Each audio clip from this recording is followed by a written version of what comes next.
Good morning, good afternoon, and good evening, depending on where in the world you are joining us from today. My name is Alicia Baca, and I serve as the Outreach Coordinator at the Center for Slavic, East European, and Eurasian Studies at The Ohio State University. It is my pleasure to welcome you back to the series Bodies in Focus, Power, Subjectivity, and Practice in East European and Eurasian Studies. Bodies in Focus is part of a multi-year initiative supported by the Association for Slavic, East European, and Eurasian Studies in collaboration with over 10 regional study centers in the United States. That said, I would like to thank our co-sponsoring institutions and our scholarly consultants for their support in this endeavor. I would also like to extend a special thank you to my colleagues Zsuzsanna Namakto at the University of Pittsburgh Center for Russian and East European Studies, Jennifer Tischler and Sarah Lomash-Flesch at the University of Wisconsin-Madison Center for Russia, Eastern Europe, and Central Asia, and Emma Pratt at Ohio State Center for Slavic, East European, and Eurasian Studies for their collegiality and collaboration. Before I introduce today's panel, I do have a few housekeeping notes. We have 90 minutes allocated for today's session, with audience Q&A reserved for the last 30 minutes. Audience members will have the opportunity to share questions and comments using Zoom's Q&A function, but we can also unmute audience members upon request to facilitate ADA access. Please use Zoom's raise hand function to ask to be unmuted. Additionally, all panels in the series will be recorded and captioned automatically via Zoom during each session. Subsequently, recordings will be professionally captioned and made available a few days after each session on the program pages of the 3 organizing centers. If you have any questions about accessibility or wish to request other accommodations for any future sessions, please contact cees@osu.edu, and that's CSEEES@osu.edu 2 weeks ahead of time. And my colleague, Sarah Lomash-Flesch, will go ahead and drop that email address into the chat. All right, and with that being said, let me introduce to you our moderator for today's session. Daria Cymbalyuk is an assistant professor in the Department of Slavic Languages and Literature at the University of Chicago. Her research interests include environmental humanities, artistic research and critical creative practices, decolonial epistemologies, postcolonial studies, Russian imperialism, and Ukrainian studies. Some of her most recent publications include Constellations of Ukrainian Thought and the Environmental Humanities, published in the Journal of Ukrainian Studies in 2023, I Dream of Seeing the Steppe Again, Plant Stories in the Context of Russia's War on Ukraine, published in 2023 in Narrative Culture, and What My Body Taught Me About Being a Scholar of Ukraine and from Ukraine in Times of Russia's War of Aggression, also published in 2023 in the Journal of International Relations and Development. She is currently working on her book manuscript entitled Ecocide in Ukraine, The Environmental Cost of Russia's War, which is set to be released this year. Next, I will introduce our 2 panelists. Shinar Sakarbayeva is one of the co-founders of the Kazakhstan feminist initiative, Feminita. She is a fierce lesbian, feminist, powerlifter, and poet. Shinar graduated summa cum laude from the Gumilev Eurasian National University in 2005. In 2024, she enrolled in the Sociology Master's Program at the European Humanities University in Lithuania with a focus on gender and culture. She then went on to complete a PhD in social sciences at the University of Tsukuba in Japan. Her doctoral dissertation focused on the processes of regulating identities and normalization of transgender people in Kazakhstan. Recently, she organized and successfully led the first lesbian Kurultai in Central Asia. And our final speaker, Oksana Kuzmina, is an artist, filmmaker, and educator. She is also a participant in the Cine Movement, Free Filmers, which was originally founded in Mariupol, Ukraine. Kuzmina works at the intersections of performance art, moving image, and critical media theory. Her main focus is the relationship between modern body and media, the mediality of experience, and embodied memory. Since 2015, she has been working on her debut feature, Underwater, which evolved into an online exhibition which can be found at www.dokvira.cam. Before the full-scale invasion of Ukraine, Kuzmina developed a series of walks lectures entitled Contemporary History of Ukraine and a bioart project named Deadly Landscapes, or I Myself Should Become All Places I Loved.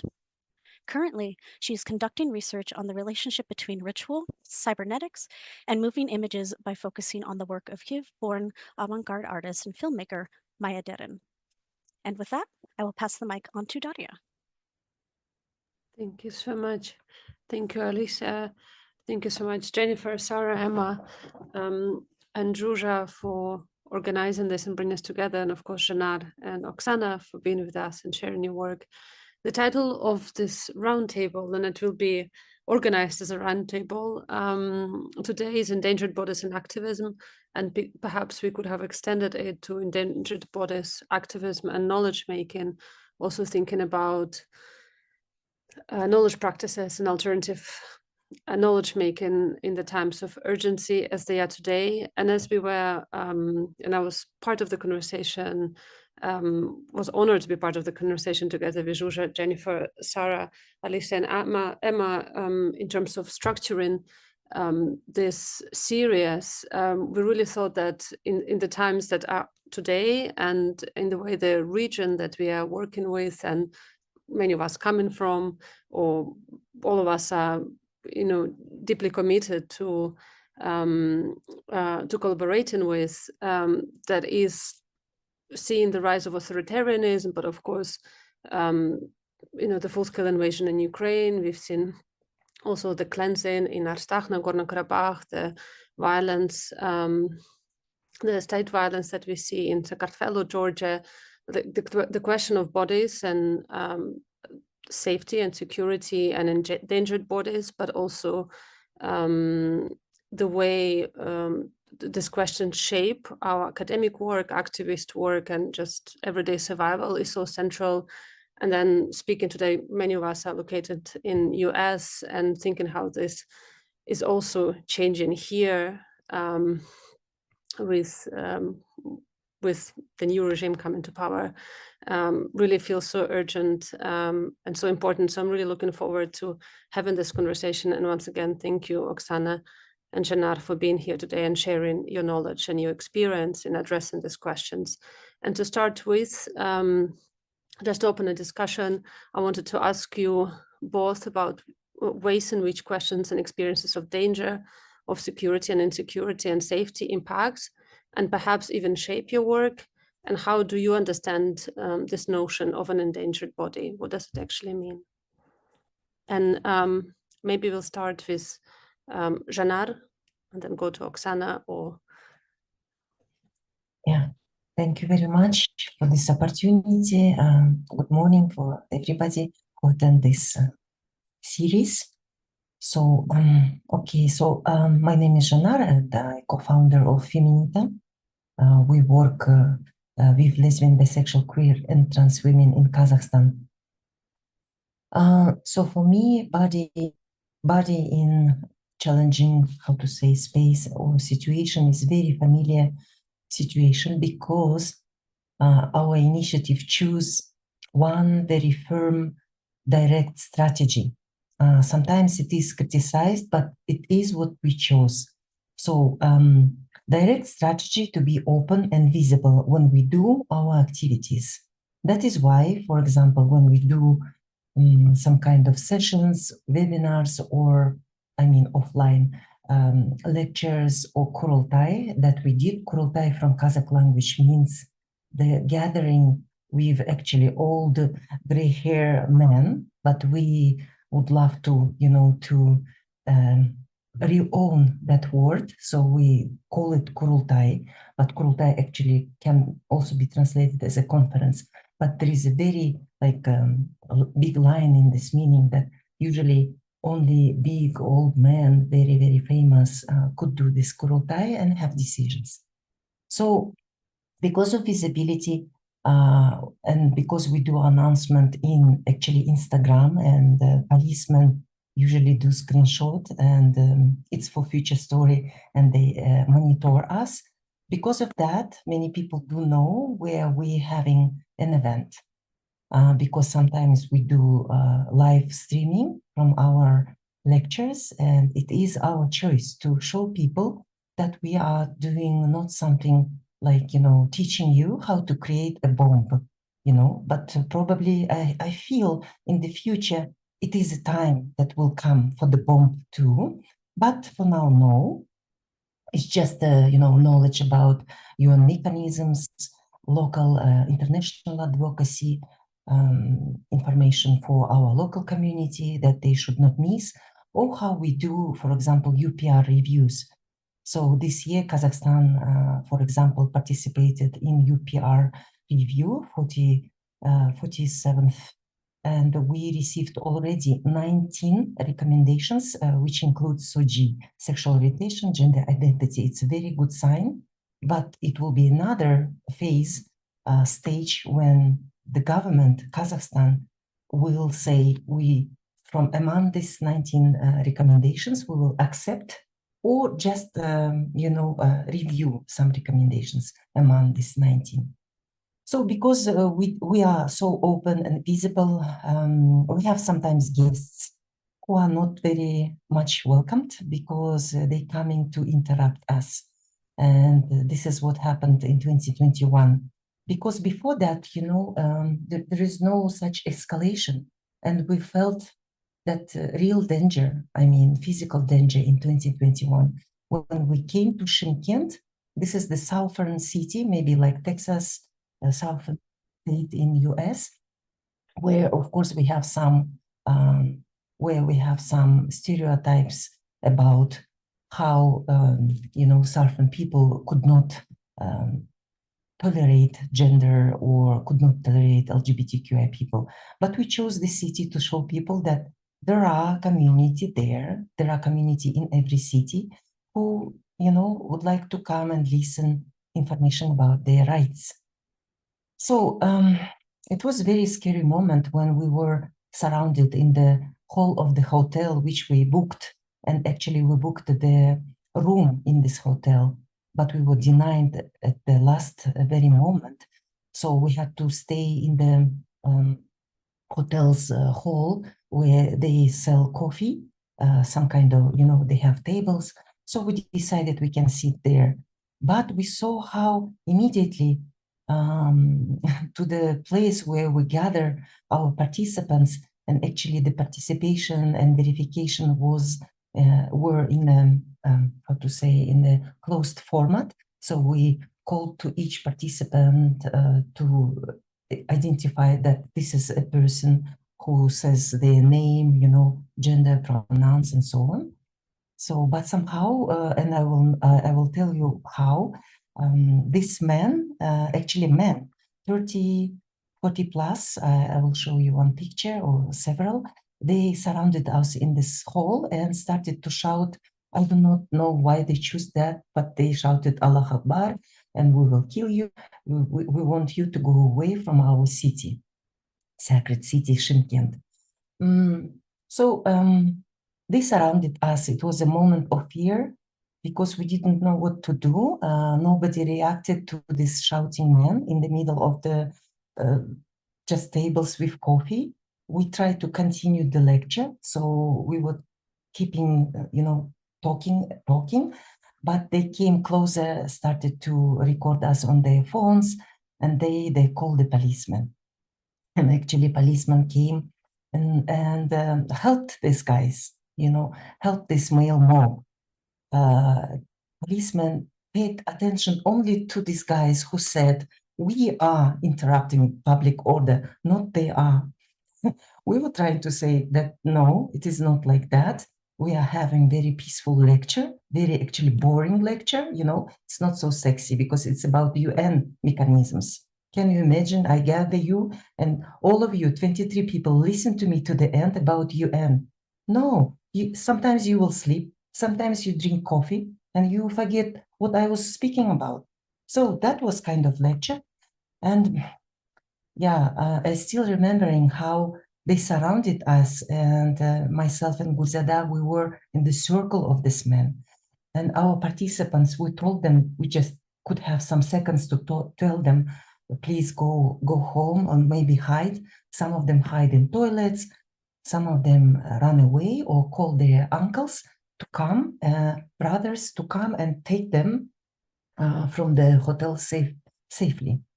So I have some pictures, maybe you will see a little bit, but of course there are also video, but I cannot see this video again because I was shouting there.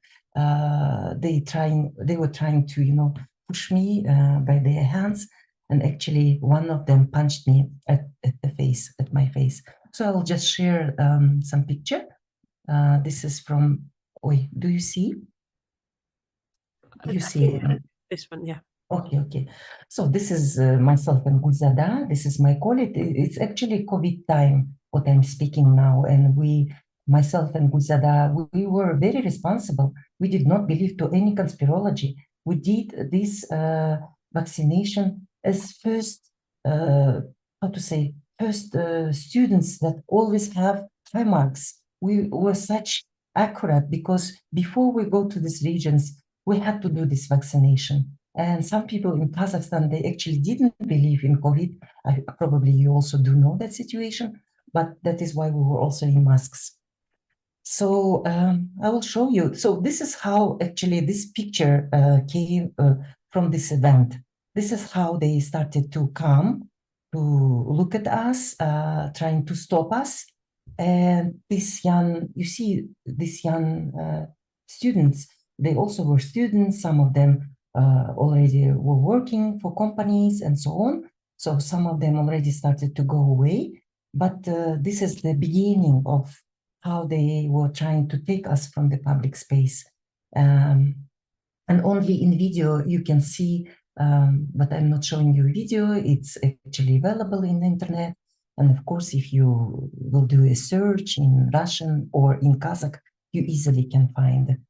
So we went to this police station and we were there about 8 hours. They were questioning who we are, why we were doing this lecture in the hotel lobby, why not, right? So they were asking us a lot of questions, but what we actually succeed to do, and I would like to thank US Embassy in Kazakhstan. So we were calling, they give us possibility to call one time. It was not my mom or my cat. We have to choose lawyer. So we called lawyer and told her, please, can you just share that we are now detained in Shymkent police station? And they interrupted our event. And first tweet, actually, it was Twitter, not X, right? It was Twitter. The US Embassy did first tweet there, and then Ministry of Internal Affairs and Ombudswoman, on this time we had Ombudswoman Azimova, they started to also to, trying to understand what happened, why activists detained, why just feminist lecture for any community, LGBTQI plus heterosexual feminist, of course, why this event interrupted. So this is how actually they bring attention to us, because we were sitting in this police station, writing these protocols, and they call it in Russian объяснительное. Actually, it's illegal to write объяснительное against myself, but they were asking me what I was doing in Shymkent. So I had to start from the beginning. And there is some tip. We always teach our students, our colleagues, not to write about yourself, just write about how this inspector or policeman were interrupting or violating your rights. This is a tip, because they just spending your time, they spending your nerves. They would like you to feel fear. They look at you with a very, very angry face. And you see, when I was in this police station, I will always remember how this building was so poor. I'm sorry to stress to you. I'm from village. My mom came from village. My city is so small, but this building of this police station was so pure. I mean, it was so depressive. We asked pens, they didn't have pens. We asked pencils, they went somewhere. In police station, you don't have pen. Do you have ability to catch a violator if you do not have pen? Maybe you do not have some other very important things.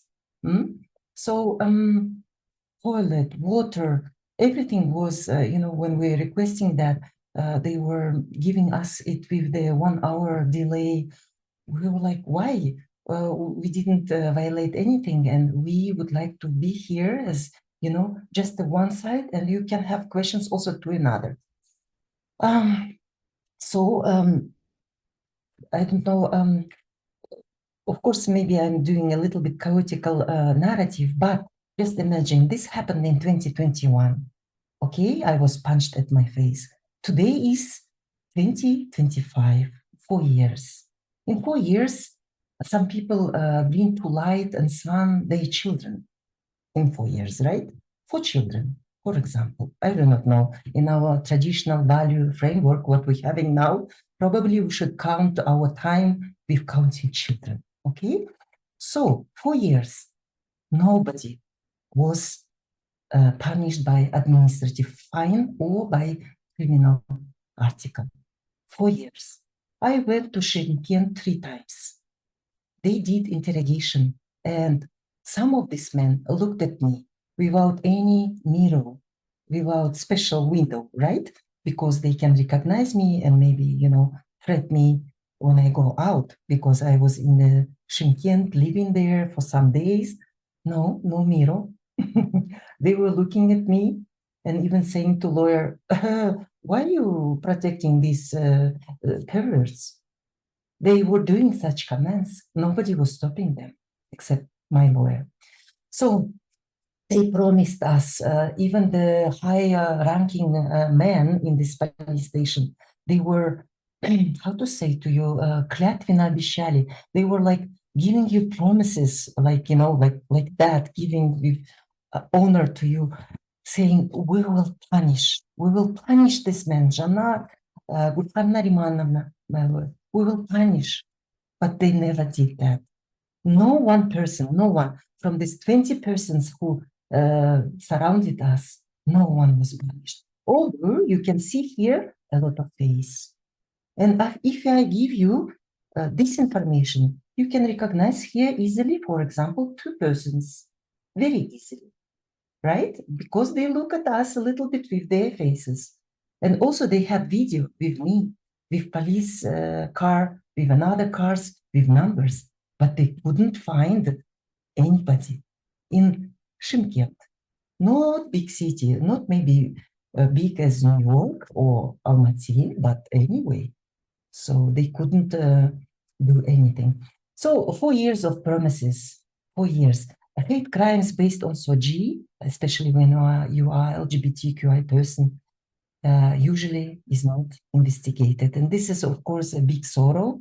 I also feel very bad, not only for me, but also for other cases where police just stopping the case, pausing, trying to say, oh, we have challenge, we don't have too much information, we are incompetent.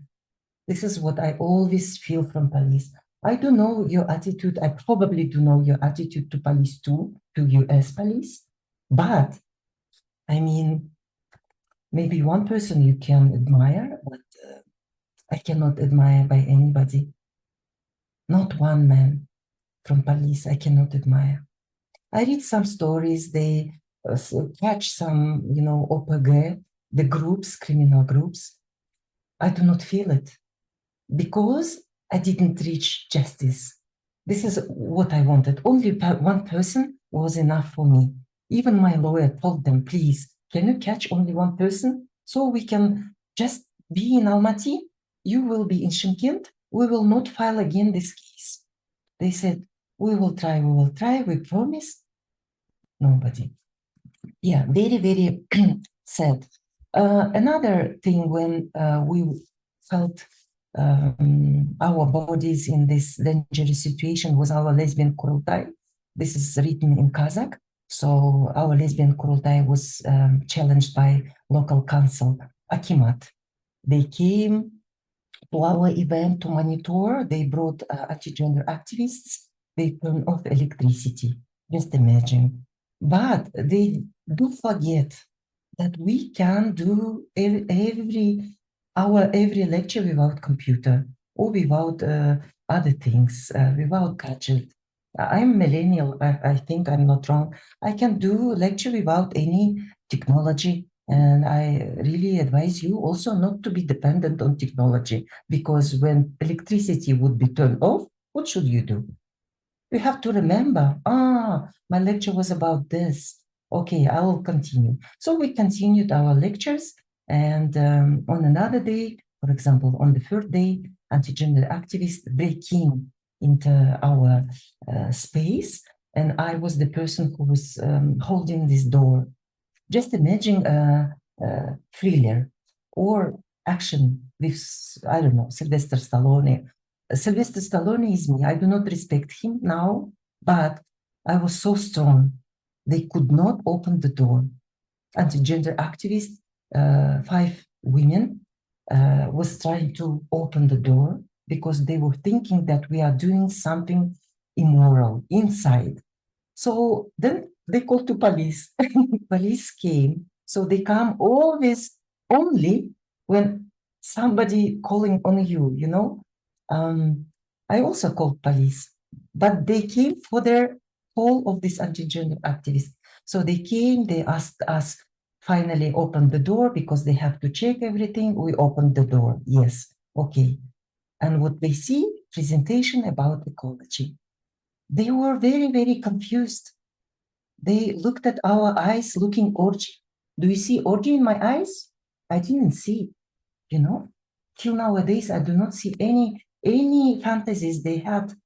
And they said to us finally, oh, you just changed the presentation to ecology because you would like us to have some kind of picture.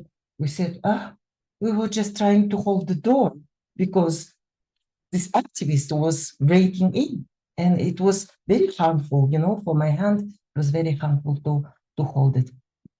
So sometimes our bodies were such disgusting thing for them. We are resisting, and when we are resisting, they become more angry and angry. They create new fake information about us. So they publish information that we changed somehow presentations, that we had something very suspicious, and that we were spoiling you. But they could not did photo of kind of such events, you know, because they didn't see anything. Another presence of bodies that we can say, like, you know, challenging, how to say, in challenging situation. This is the photo that went viral. We didn't want that, but our Kazakh speaking, especially Kazakh speaking audience, they shared that in Telegram, WhatsApp, TikTok. You have TikTok now, thankful to Trump, right? So yeah, in many social media. And why, do you know why they did that? Because it's not only because of this LGBT flag, this poor flag. We didn't have progressive flag at that time. We were keeping that flag as very sacred thing. And we were standing in front of mausoleum of Hoxha Ahmed Isawi. This is the, how to say, the very sacred religious, some kind of, not a leader, but a person who were speaking about another branch of Islam. Okay, actually, Hoxha Ahmed Isawi teaching is not legal in Kazakhstan because it is not the one mainstream Islam direction which is accepted in Kazakhstan. So we were standing in front of that, and people decided that we, of course, harmed that beautiful building. Of course, we harmed our civilization, not only Kazakh, yours too. You know, we harmed everybody on the planet Earth because of that photo. That photo with Gulzada I did at 8 o'clock, 8 a.m. Did you get up usually at that time? I think no. You all like to sleep till 10. I do know that. We get up very early to take this photo, and only one person was at street. The person who was doing how to say, the brush. She has some kind of thing to clean street. So only one person saw us with this flag, and she was okay. None of civilization was ruined at that moment. None of this religious people came and saw us because it was early morning. It was so hot because it is Turkestan, you know. But anyway, it went viral. Here we also had video where we a little bit like waving the flag and inviting people to our events. Actually, it was at the Hobbit in Almaty. So I just maybe stop here. I do not know how many minutes I do have. It's okay, and we'll adjust. And I think you also incorporated so many of the questions that we were thinking about in terms of public space and why is it important. But it just the thank you for the generosity of your story. Just hearing it and I mean really gives you chills and makes you like think how like you stressing the fact that this is just lectures on UN and rights, right, on ecology, but the way that knowledge and bodies are so deeply connected, but also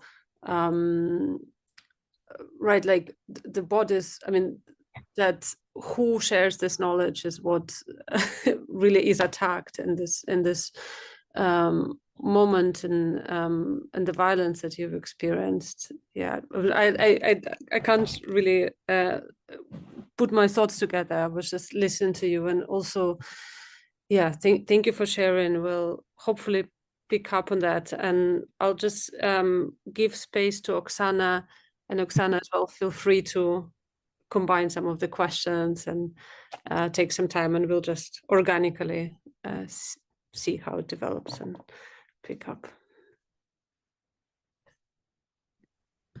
Okay, thank you, Janar, for sharing this. I had to hold myself back not to comment anything. Just like, I had a lot of things going on. Thank you, Dario, also for giving the space to me and for inviting here. And thank you everyone also for organizing this and answering the question about danger and body in danger. Since a few years ago, I found myself in a little bit cognitive dissonance because of the how time, space, and distance started to be perceived by me after full-scale invasion of Russia into Ukraine. And also because I was not in Ukraine actually, and my body was never directly endangered. So I did not. I did come back to Ukraine when there was shelling and air raid sirens and blah, blah. But still, I did not live through this very first encounter with tanks and bombs when you just don't know what will happen next second, when you're just there and they are coming and you are there and you have to somehow help yourself. So I did not live through this. My close ones, like my entire family and like my friends, all of them did live through that. And I was just like, and that was weird. That was this distance which just disappeared, or it became bigger or smaller. So distance became a vibration between close and far. And time became weird in terms of I just started forgetting things, and I started being a little bit like delirious, maybe I could say, because I didn't actually, there were times when I couldn't say, was it yesterday, or did I dream about that, or was it 1 year ago, or what is now, or what was yet, like time just became all mess and chaotic. And because I was not in Ukraine at that time, and I had to use English to communicate myself, because one thing is escape, of course, and you can just you can help yourself by escaping external world and just take your time to heal or to survive or to whatever you need. But there is other aspect that you still have to survive by eating food and paying your rent. So you have to go outside onto that external world, which for me was the US, Syracuse, New York.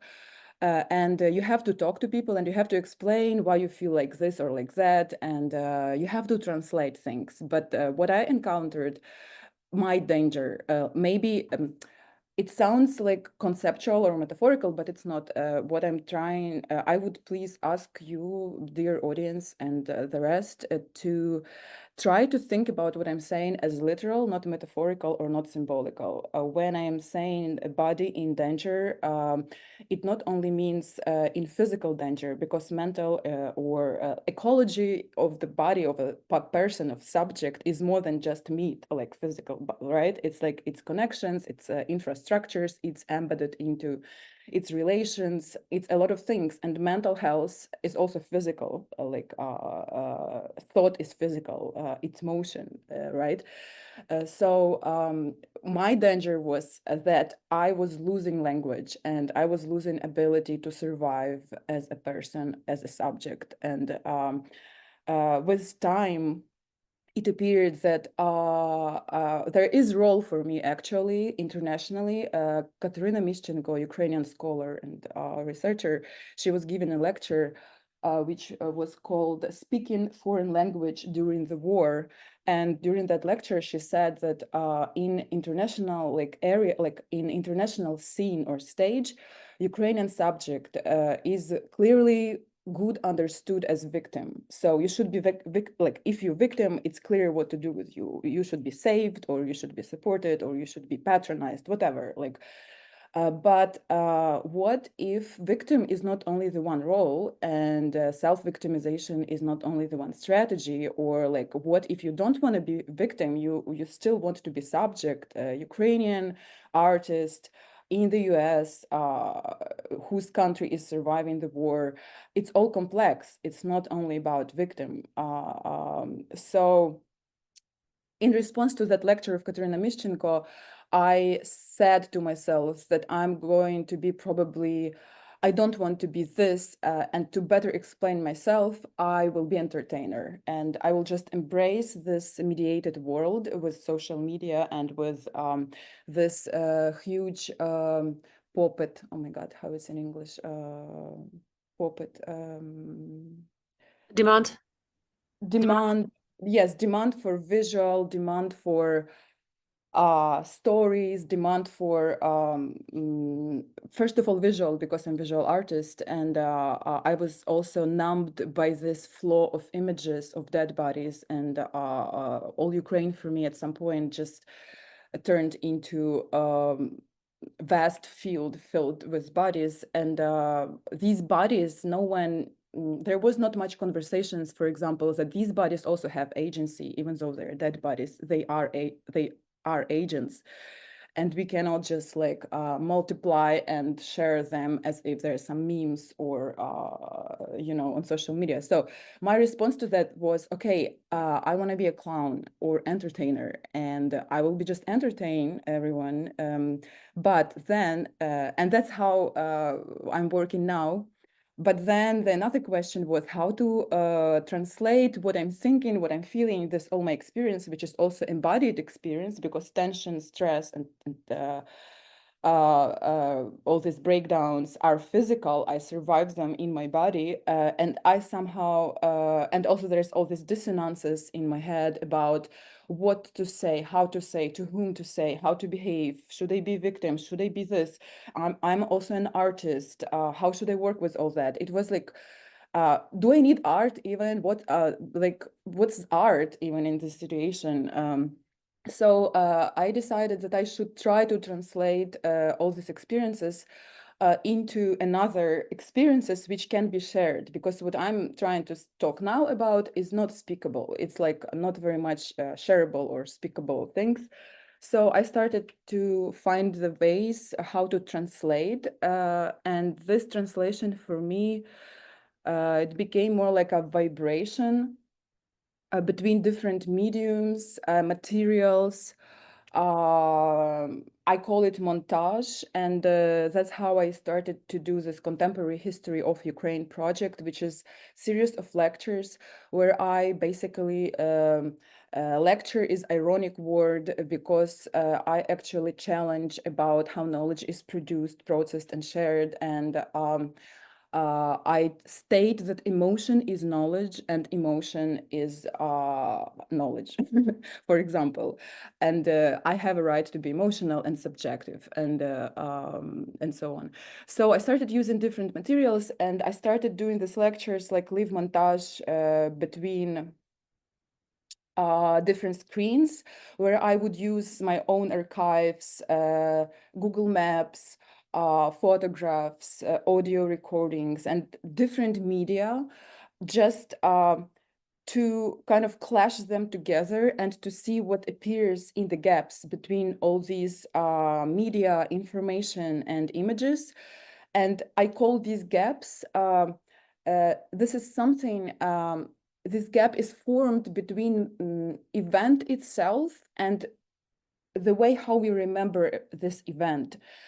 There is always something in between. There's always some mediation, because at the moment of event happening, we are not able to reflect on that. And later, when we do reflect back on the event, we fill in some gaps, we interpret it somehow, we make it our memory. It's not like some objective truth or universal truth, it's our memory. So between real actual event and between memory about that event, there's always this space of unspeakability or time or something which interests me. And also, I think that is that place which allows me to translate my experiences and to try to get out of this circle of endangered subjective body, which is about to be erased by mainstream neoliberal narratives about what is Ukraine, what is Eastern Europe, what is Central Europe, what is the US, and so on and so on. So in short, I just like really try to complicate all of that. And quickly to just share what I mean.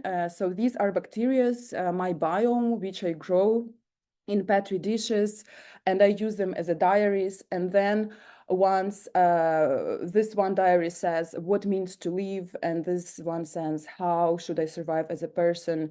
And I try to use text here, also like image, and clash these two images between this bacteria and text, and who is even speaking bacterias, but they're out of me, they are part of my body, but they're not my body. Or are they? Or like, are they also close or far? Because if to look at them under the microscope, they're becoming like landscapes, expanded reality or something. But when we look like at them like this, they're just some dots.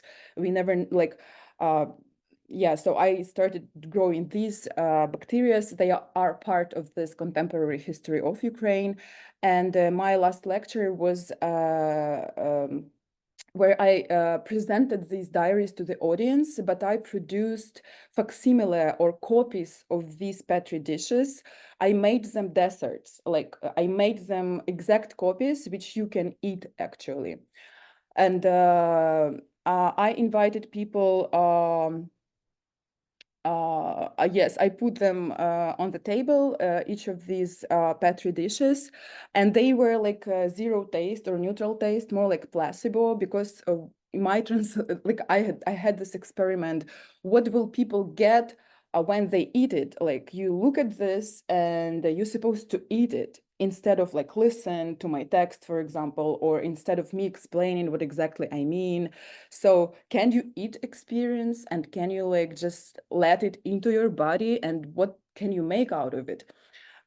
So I invited people to the stage with me. So here I'm on stage, here are people with the table. On the table there is this bacteria, and people were supposed to eat them, these bacteria.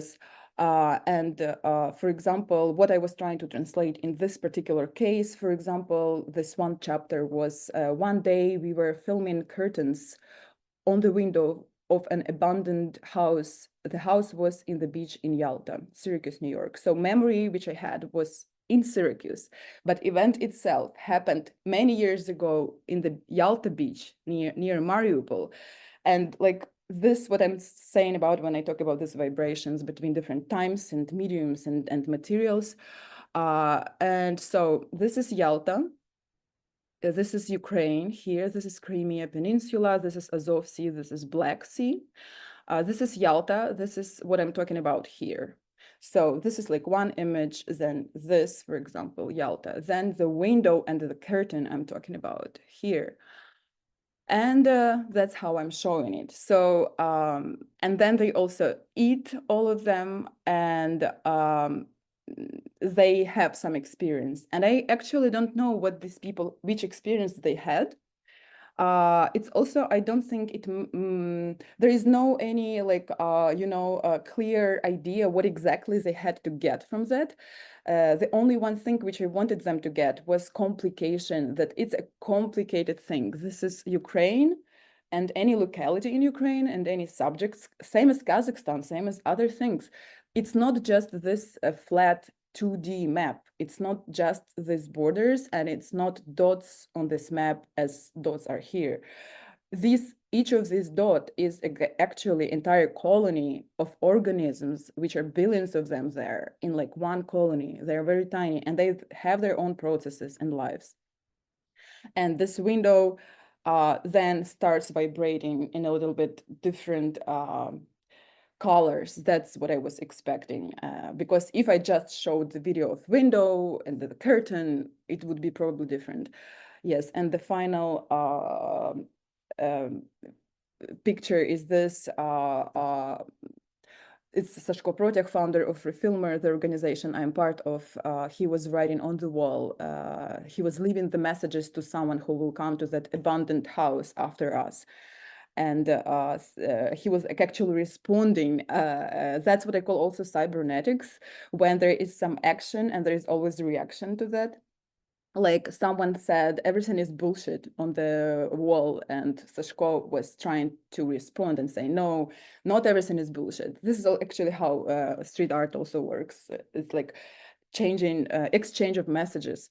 I don't know, I probably will finish, or I don't know, Daria, should we stop here, or we already are taking more time? Because I think if you have like, you can maybe take a couple next minutes if you want to finish this thought. Yeah. Yeah, I just wanted to finish. Yeah, this idea of danger to be lost in translation, which is relevant to me subjectively at this point. And what I'm doing now, I'm trying to share the techniques which I try to use to not be lost in that translation. And I wanted to say that translation is not between languages. It's not translation from one language to another. It's translation from experience to gesture, which can be shared, because experiences are personal experiences. Some of them are just not shareable, but for you to stay subject and to be seen, you have to be seen as subject with certain experiences. So what I'm trying to translate is this feelings or experiences into gestures. And bacteria are one of them, and another of them is clothing, because I working with the body and embodied memory and embodied histories. That's why clothes are always for me some like artifacts which bear histories. And another installation is this one. It's actually like a dressing room where are also clothes from second hands, which I acquired during different expeditions with free filmers around Ukraine between 2016 and 2022. So these clothes for me are also kind of like history. And because I'm entertainer, as I said, here on the video, I'm trying to entertain people, and I just rotate around the dancing pole in each of this item, just advertising it and saying, this is such a beautiful blouse bought somewhere, like not somewhere, it's certain places. And also bacteria are here. This entertainment is happening in a dressing room, which can also be read as shelter or shrine even. And I'm saying God bless pain, meaning that if dear audiences all around the world just stop being scared of pain, they don't have to suffer. No, I don't mean that all people to understand other people who are suffering should suffer. No, but it's more about look into what's happening without fear to be touched too much, or kind of like just look into hard things without having to immediately react, even just look. That's my kind of message is if you will just bless embrace pain because it just exists and there is no escape from it. Maybe you will not even be hurt. You will be just understanding something more and better. These are the examples of these clauses. And this is the advertisement video of these clauses. And I will only read one description to just for you to understand what are these places. So 100 polyester red blouse with buttons made of red and gilded plastic, size SM, original price approximately 50 hryvnias, purchased in 2018 in Konstantinivka during an expedition with 3 filmers as part of the Towards Heat project. The project was initiated by Free Filmers founder Sashko Protyakh with the goal of conducting a research of diverse cultural fields of Eastern Ukraine. At the Konstantinivka Local History Museum, we were told that the local glass factory once produced the finest ruby glass, including decorations for the Kremlin. Additionally, in 1939, the factory made a 4-meter crystal fountain that was sent to the World Trade Fair in New York. It never returned, and its fame remains unknown. Today, Konstantinivka is on the front line and shelled on the daily basis, and so on. So, and it was the same text about, not same, similar text about each of these clauses. And this is also about this vibration translation between, yeah, we just wear some clauses, but also these clauses can be histories. It's just like about the perspective. And also it can be advertised as a clauses, but also it can be told as a story. And then also I will maybe later share about filmers, but I think I should stop now because we don't have time. Thank you so much. Yeah, we have around 7 minutes, I think, between us, and I'll ask a question, and maybe just to ask the audience as well that please put your questions into the chat and start thinking about them. But thank you so much, Oksana, and thank you, Janar. And I was just, it's so striking that both of you talked about the form of lecture that you use in your practice very differently. But yet it's very central to the way you share experience and translate the experience and use it as a form of communication. And when I was listening to Janar, obviously the lectures there at the starting point, but then with the documentation and the commentary, it becomes almost an event, right? There's a kind of confrontation, which is of course unfortunate in many ways, but the lecture then unfolds into whole other experiential resistance against the forms of violence that you had to encounter following this first attempt of actually just sharing some of the knowledge. But I was very interested listening to both of you in terms of the way you are translating these experiences, right, for all of us here today. But there is a kind of tension and interesting conversation between a sense of there's a kind of course, like all of us when we share and translate ourselves, there's a sense of distance. And Janar, for example, even in your storytelling, you use a lot of irony and humor. And I know that you also do, I think you mentioned when we first met that you do stand-up comedy, but even as you were telling, like even when you're confronting, right, during this violent confrontations, even with the authorities, that you are telling them, well, this is not what it is. And it's kind of subversive, and through that irony, perhaps you're also reclaiming a little bit of space. It's like, what exactly are you looking for? What kind of orgies, right? You said what you see orgies in our eyes or something. And so there is this sense of irony as the kind of instrument, but then of course also extreme vulnerability and as you talked, right, the importance of putting the body out there in physical space, right? And you also talked in your interview recently, it was on genderit.org, right, with Nadine Khachaturian, right? The importance, the significance for you to be physically present there, but of course just the kind of the horrible violence that that your body documented in itself, right? And I'm thinking also of this violent experience of then having to face these authorities and policemen, right? And the kind of the mental health toll that it takes in addition to the physical suffering of going through these years and years of negotiating, trying to pursue justice. And similarly with Oksana, like you're very conscious of, right, that this is, I'm an entertainer, you say, like this is a performance, and yet you also really like digging into this very private, very intimate memories and experiences and sharing them. And as you said, and kind of encouraging the viewer to really confront this pain, this violences of others, also maybe the pain that they experience, and in a way perhaps also confront their own desires to know through consuming, right, matter, and there's this kind of confrontation, and yet this very interesting that's performed through the distance and irony in itself.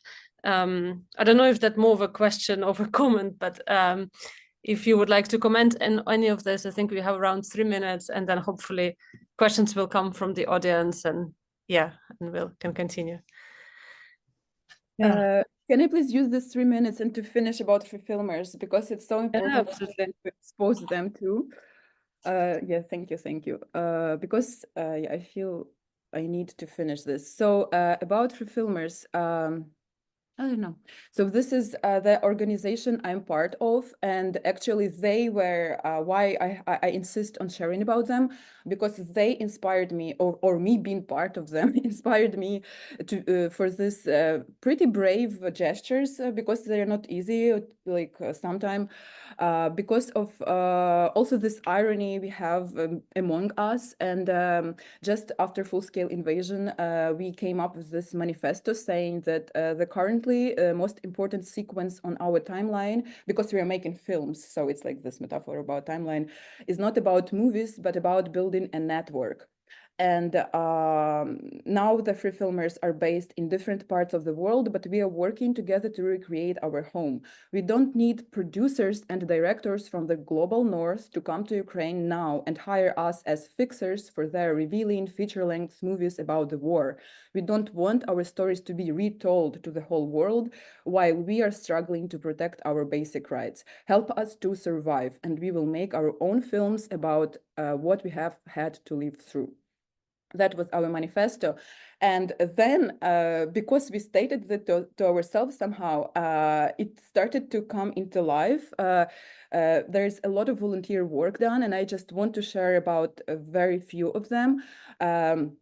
Free filmers are going to little towns and villages in Kherson, Kharkiv, Sumy, and Zaporizhia regions. It's mostly Eastern Ukraine, which is most affected by the missiles and bombings. And this is Arkhangelsk, the name of the one of the location we are going to. And Yulia Serdukova, who is also a photographer, and she's part of Free Filmers, she went there and made this photo of the doves. If you see here on the roof, there are these doves, and these birds, they belonged to a local village head, like administration head, Vasil Ivanovich, and this is him feeding them. So he was captured, tortured, escaped, came back to the village, and now he tries to rebuild the village, and Free Filmers deliver some building materials and such. And another participant of Free Filmers, Vasilya, she made this painting of Vasil Ivanovich to fundraise, and it was sold immediately for 1,000 euro, and we sent all the money also to that village.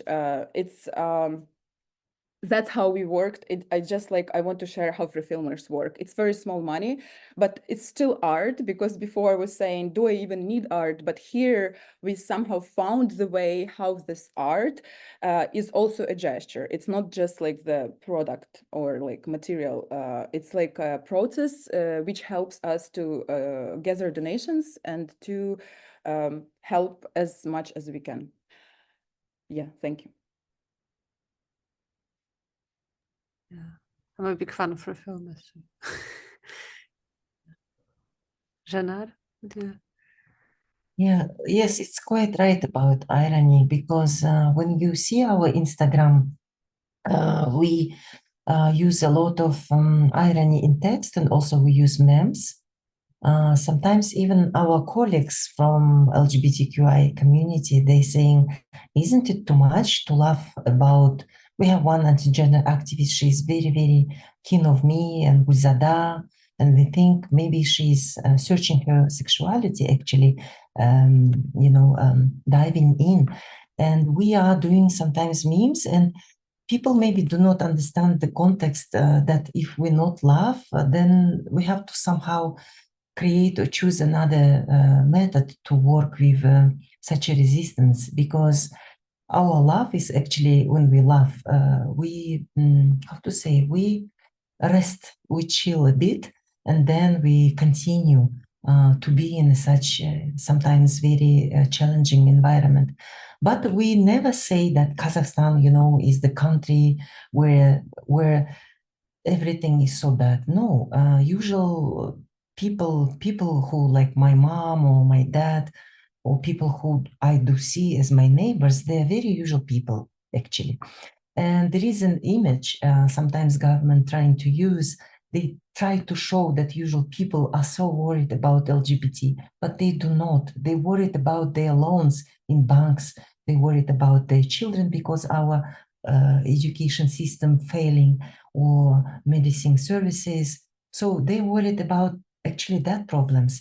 And we actually see how sometimes government is failing, if government failing some programs or actions, like flood in the Kazakhstan 2024, we had 50% of Kazakhstan under the water.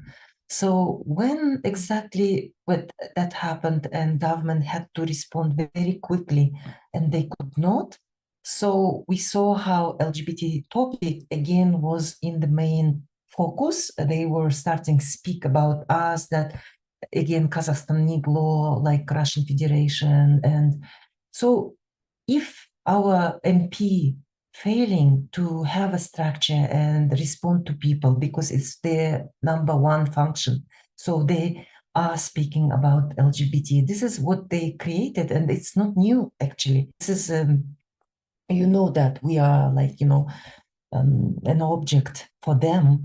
Who do they use?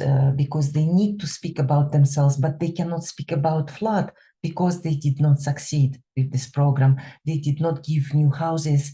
They did not give material compensation like money, or they did not move these people to another city or region. So how can they speak in parliament in order to attract attention?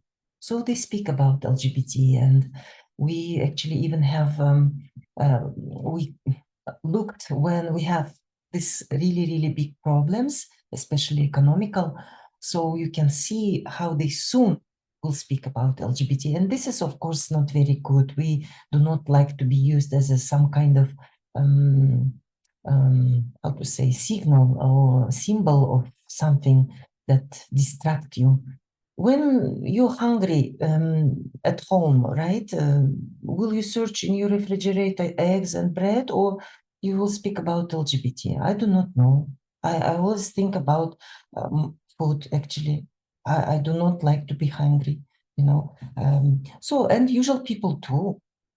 So Kazakhstani people is not such homophobic as government try to depict. It's just they would like to show that probably we're not very different from Russian Federation, and because we have connections and logistics and everything depending on, unfortunately, and this is not my choice, because I always say we have to cut all this bonding to Russia, but Kazakhstan cannot do it very fast, or probably never will do that.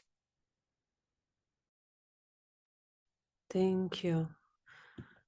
Thank you so much. There's one question from Alexander Berezkin. Oksana, I promise I'll read it out loud. Oksana, could you please name academic concept theories or anything that inspired you in your incredible and powerful artwork? It reminds me a little bit about inactive and embodied cognition theory. I probably would add, if this is not necessarily academic concept, but maybe artists or people that inspire you. Yeah. Yeah, thank you for the question. Sorry, I'm not very much into scientific theories, but certainly I would call that I am inspired by Sabrina Spielrein, the colleague of Jung, Maya Deren, avant-garde filmmaker, Victor Turner, anthropologist, and his ideas of passages and liminal spaces and underground culture being these passages and these liminal spaces. Yeah, it's like different things from cultural anthropology, ethnography, psychology, and art, films, most like moving image art, mostly video art and films. Yes, I'm sorry. The biggest inspiration, like latest inspiration, is Ute Hall and her study of Maya Deren's texts, where she tries to explain how cybernetics and this idea of action reaction or vibration, as I was calling it, can be embodied in media too. So that media can be not just like threatening, oh my God, media are going to kill us all, or like artificial intelligence is so scary. It is, but it's scary because we are scary. Like we are acting upon it in the way that, so she's trying to criticize media through this idea of cybernetics science. I don't know, I'm sorry if I'm too, my language, I'm sorry. I tried to be quick answering. This is great. There's a question from Pavel Levitsky. Thank you for this super interesting insight. I have a question to Janar. You talked about visibility, space, and body, and if I understood right, you implicitly understand space in its liberal notion, where different ideas, ideologies, and independent and free bodies are visible and meet. Now we know that there are struggles with such conceived space in post-socialist, post-Soviet contexts. It is not always possible.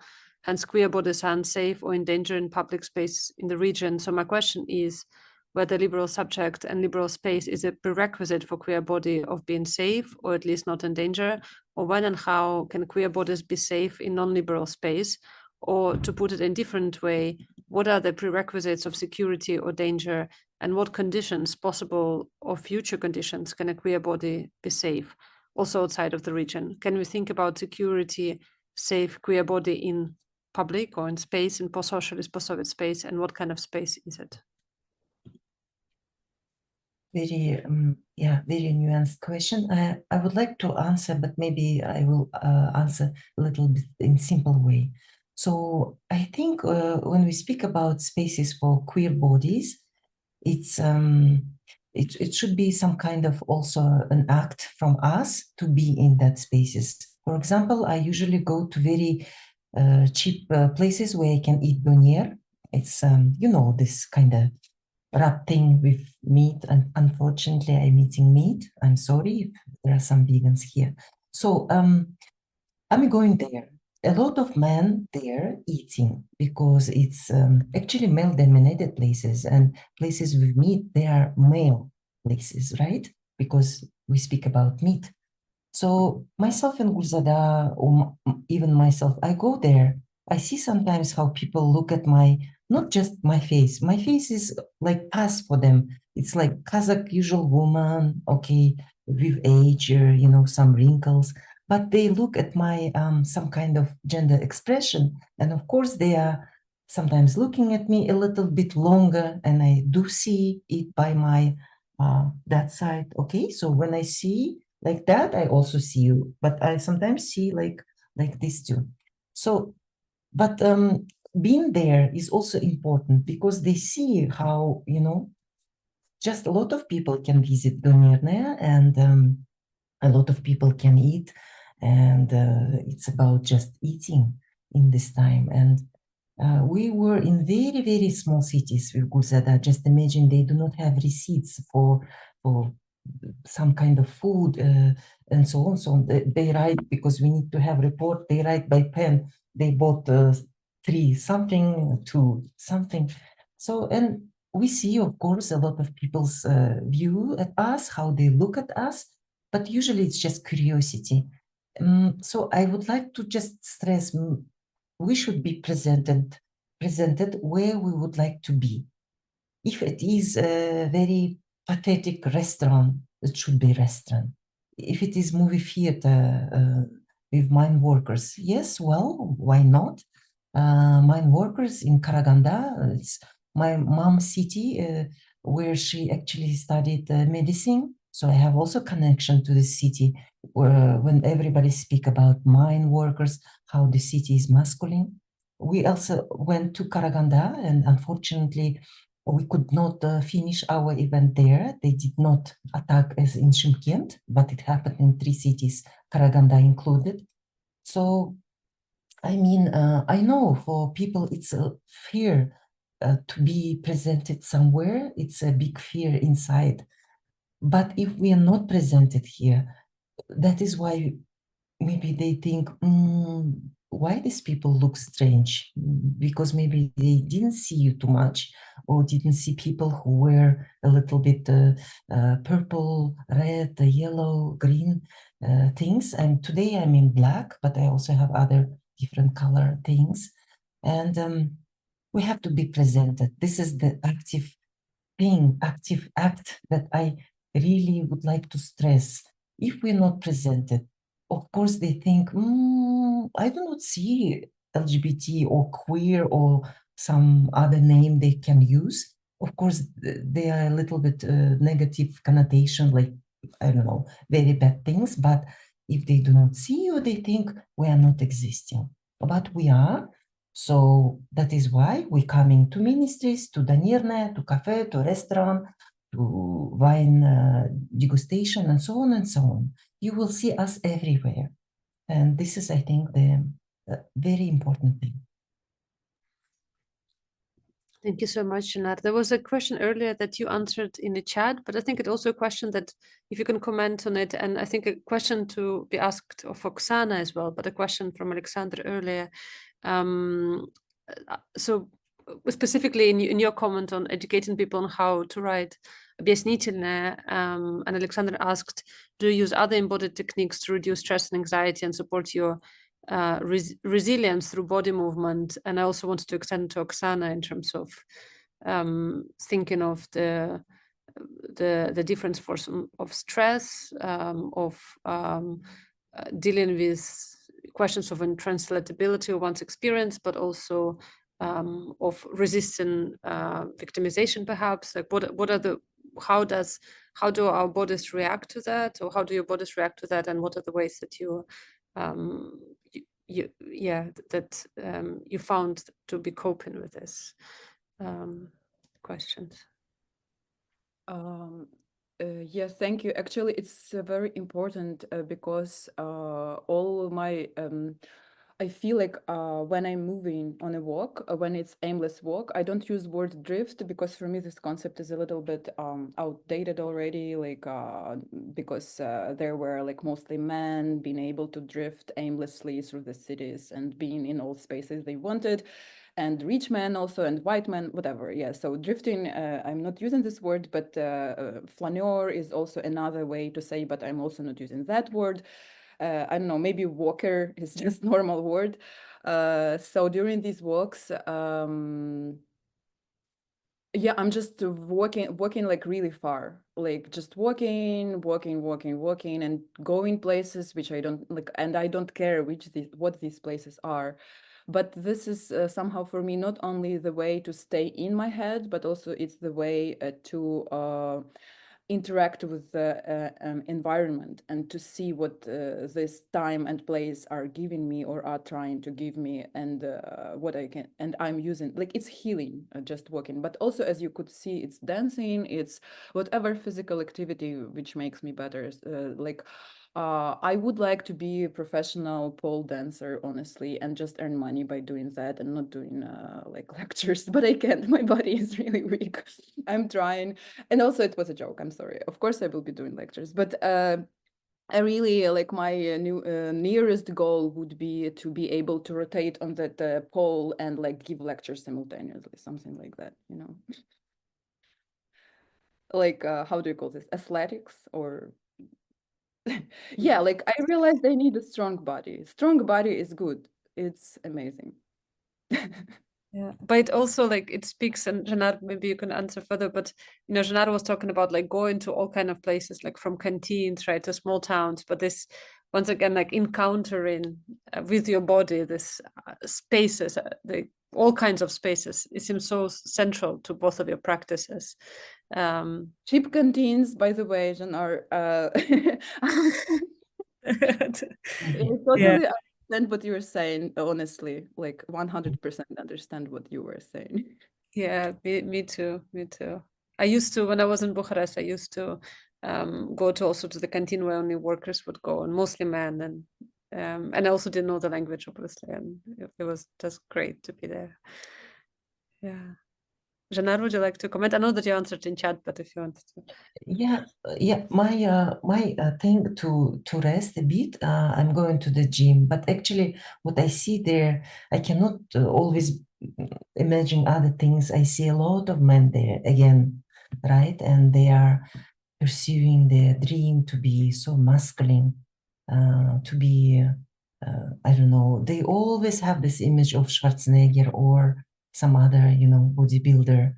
And they actually do a lot of efforts. I see that. And I'm saying pharmacological too, because when I was powerlifter, I also used once, I mean, not one time, but I mean, once as a period of time, I used pharmacology for some months, and I do understand why and how body is changing. So I changed my body too, but not to the extent when it's a little bit like, challenging to stop.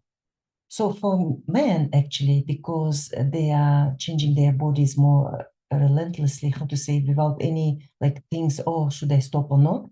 So for women's body, and biology speaks here, there are irreversible changes. And for example, when my menstruation stopped, I decided to stop to do that pharmacology. But I do, of course, notice how pharmacology accelerate all your achievements. But of course, if you're doing exercises, not just sitting on the bench, looking at people and poster of Coleman or another bodybuilders in the past. So I do understand. And when I go there, I see again every day.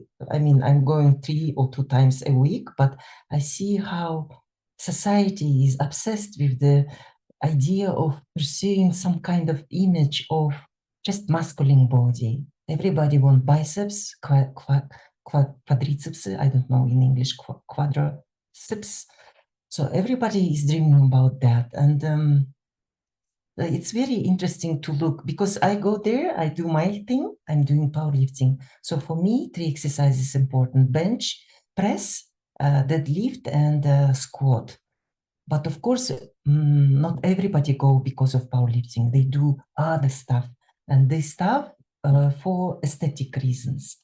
And of course, I do every time look at these people, thinking about it, and then thinking about why I'm here. And I'm there because I would like to create also my own, resisting body.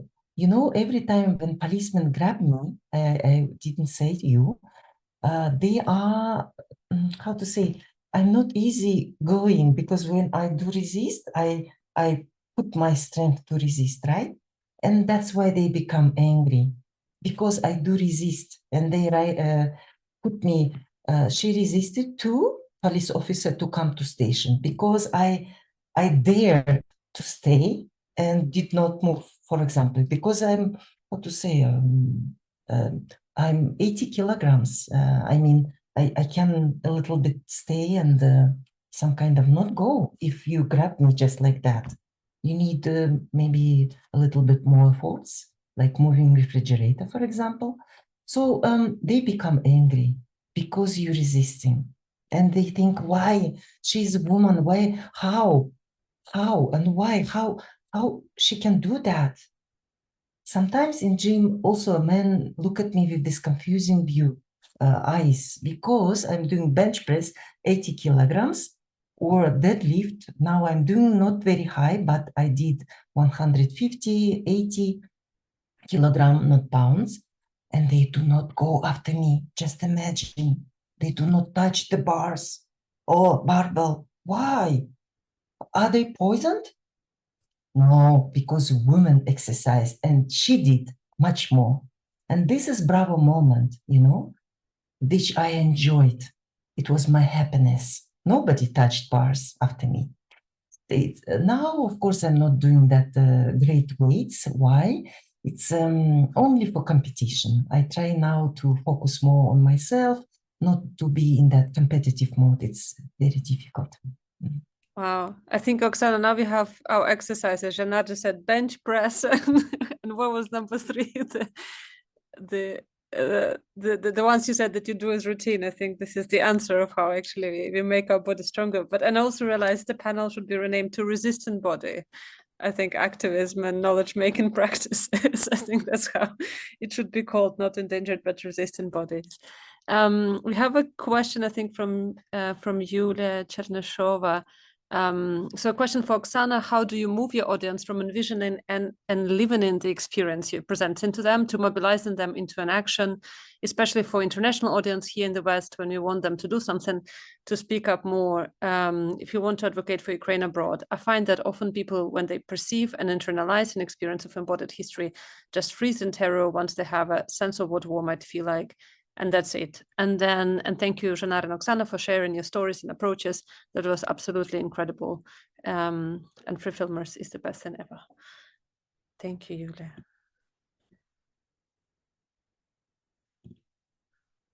Thank you very much for this question. Actually, at some point, I realized that if I don't have a goal to mobilize anyone for anything, then it can work somehow, because I'm interested in as close as I can, to bring to them something I experienced as close as I can. There's always will be a gap, of course, but when I focus my energy and my thought process on that, then people somehow are mobilizing. Because, for example, when I share about Free Filmers in a certain way, which is not just, okay, we are Free Filmers and we are volunteers, you know, when I share it more through the some other I don't know, paths, then people become interested and they go to the website and they donate some small money, or they propose solidarity screening.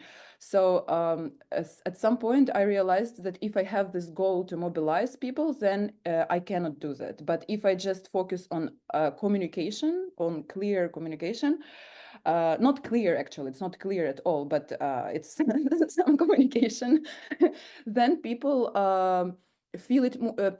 And you are right about freezing in terror. That's what I was saying when I was sharing this slide, God bless pain, that everyone should just bless the pain and just chill out and relax, and also understand that pain comes together with humor and all the other beautiful things in life. And when I share these vulnerable stories, which are actually dark often, but when I share them and I show in them, I'm still living, you see, I can even smile, I can even make jokes, I have life. It's nothing so terrorizing in that information. So that helps people to stop freezing in the terror. And I think this is the first step towards them maybe be more curious, or have some more questions, or like wanting to go and research more, or know more. That's my strategy, actually. It's very interesting what you were saying, and like it brings me back to what Janara was saying in terms of also, like, you know, the importance of going to a canteen and sharing a meal. In terms of, I feel like we always, I mean, I don't know if the dehumanization is too strong of a word, but right, we imagine like there's a kind of othering always with certain bodies, including, like, you know, the experience of displacement. And there's a work by Katrina and Powell who writes about displacement and refugees, and that the refugee is always portrayed as the other, and it only works on the assumption that it's precisely because my experience can't be like the experience of this person, like I didn't lose my home, right? That this connection and this gaze is performed. And I think it is precisely by cutting the distance of othering that you are doing and Janara is doing, right? By also like sharing spaces, like confronting that we are actually able to, like, by looking at each other differently, that we are able perhaps to start a different conversation, or to share in our humanity, really, or more than humanity. I don't know in that sense, right? I think we have around 4 minutes left. I don't know if there are any more questions, but I just wanted, Alicia, shall we have closing remarks, or shall we give another minute of if Janar and Oksana would like to say something to go, if you have anything else to add? I Sure, just want if you have a few closing remarks, we can allow for that. We have a bit of time. yeah, or if not, I can also, like, I don't know, I mean, I can always ask questions. But one of the things that I was thinking about, maybe, and there's no need to reply to that, but also thinking of our region, like, quite difficult to define in many ways these days. What is our region, and what really binds us together, and the kind of, right, the networks that you are both engaged in, and but really actually, like, thinking, like, what is there that brings us together within this region these days, and why it matters to be talking to each other in a way. I mean, we know that it is always meaningful, but why is it still the case? And what is it that, yeah, what are these frames that bring us together, I guess?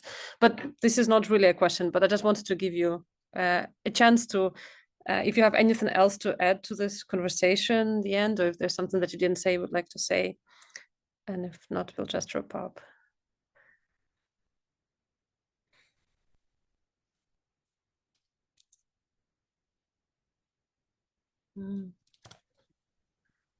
Maybe I will say a little bit about this, why we have to see each other. For me, it's same as in montage or in these lectures or in whatever.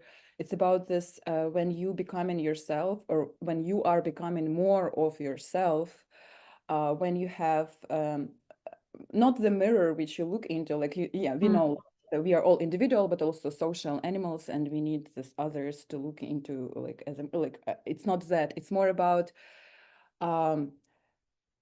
dancing along these distances, close and far, and like just like changing them, vibrating between them. It also works as this like cybernetic process when there is this actions reactions, and through them we just like filter out what we need or don't need, and we just survive both as community as also we survive as both communities and individuals in this way of talking to each other. That's for me very important, when I hear back something, when I'm not just like talking into the void, because in this way I just cannot even check on anything, what I'm talking, what's that, why should I even talk then? So yeah, maybe it's banal, but for me it's very important, this action reaction process, when I know that everything will be how it should be. How should it be? I don't know, better.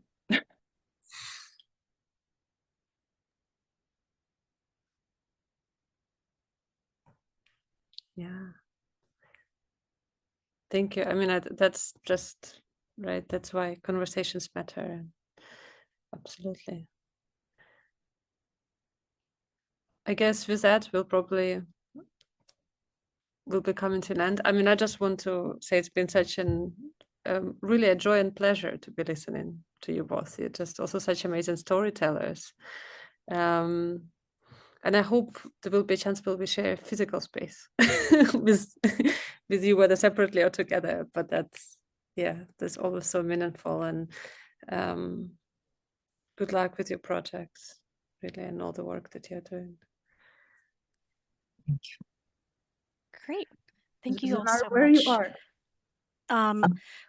With that being said, on behalf of the organizing centers, ACs, and all co-sponsoring institution, I'd like to once again thank Daria, Janar, and Oksana, as well as the audience members, for creating such an incredibly insightful conversation, and also for the strength building suggestions. Before we close for today, I would like to remind you that our next session will be taking place next Friday, January 31st at 11 a.m. Eastern Standard Time. And Sarah will drop the link to register for that session in the chat momentarily. This panel is entitled Emerging Scholars on Body Studies and will feature Pavel Levitsky, who was one of our scholarly consultants, as our moderator, as well as guest speakers Masha Bekatova from Humboldt University in Berlin, Oksana Potapova from the London School of Economics, Alexa Tignal-Kumarnova from the University of California at Berkeley, and Volha Verbilovich from the University of Massachusetts Amherst.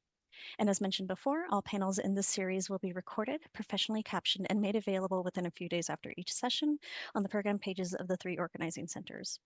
And if you have any questions about accessibility or wish to request accommodations for any future sessions, please feel free to contact cease@osu.edu. And again, that's CSEEES@osu.edu 2 weeks ahead of time.